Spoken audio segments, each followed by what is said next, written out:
Hi everyone, मैं Indra Sen IIM Varanasi में आपका स्वागत करता हूं। और आज का जो क्वेश्चन है उसका सोल्यूशन बोर्ड पे नहीं दिया जा रहा है, कुछ टेक्निकल इशू से। आज उसका सोल्यूशन कॉपी और पेन से दिया जा रहा है, जिसमें वॉइस रिकॉर्डिंग रहेगी, तो आप उसको एंजॉय करिए। Thank you. हाय एवरीवन, आज जो क्वेश्चन पोस्ट हुआ IIM वाराणसी के पोस्ट पे रियल एनालिसिस का सेक्शन सी, जो CSIR नेट गेट और IIT गेट मैथमेटिक्स में आता। FN R से R पे एक फंक्शन दिया गया, जहाँ पे FN x square upon under root x square plus 1/n, n belongs to natural number. तो आपसे पूछा गया कि FN converges pointwise to a continuous function.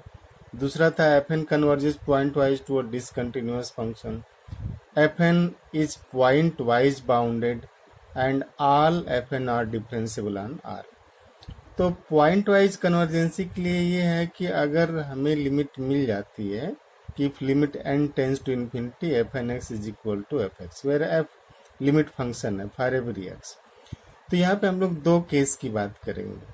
पहला केस लेंगे कि जब x 0 हो जाए, तो देखिए जैसे ही x 0 होगा, limit n tends to infinity fn(x) पूरी तरीके से 0 हो जाएगा। यहाँ पे रखिए x 0 0 दिस। दूसरी केस है कि अगर x नॉट इक्वल टू 0 है, तो उस केस में limit n tends to infinity fn(x) जो है, limit n tends to infinity x square upon under root x square plus 1/n, और जैसे इसकी लिमिट लेंगे आ जाएगा mod x। तो जो लिमिट फंक्शन हुआ mod x हो गया। अब mod x हो गया तो क्लियर है कि mod x कंटिन्यूअस है। तो जो ऑप्शन ए है ये अब करेक्ट हो जाएगा, option A.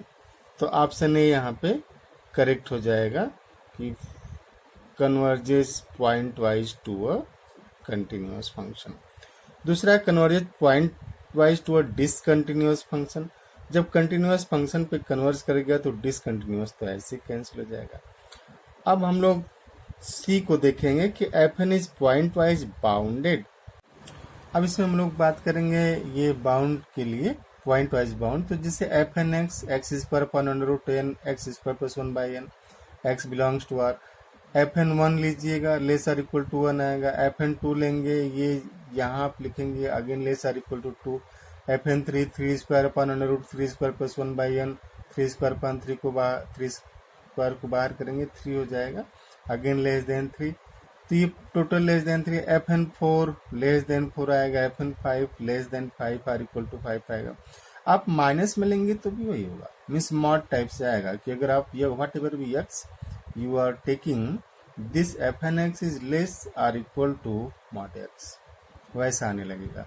But point point point चला जाएगा तो there is m such that mod fn(x) is less or equal to this capital M।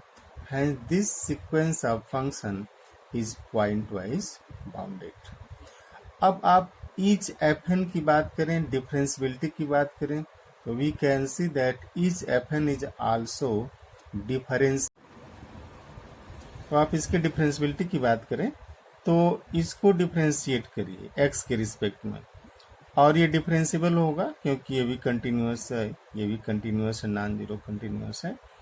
तो न्यूमरेटर अपॉन डिनोमिनेटर का जो फार्मूला है डिफरेंशियबिलिटी में, आप उसको लगाएंगे तो पाएंगे कि दिस इज ए डिफरेंशिएबल।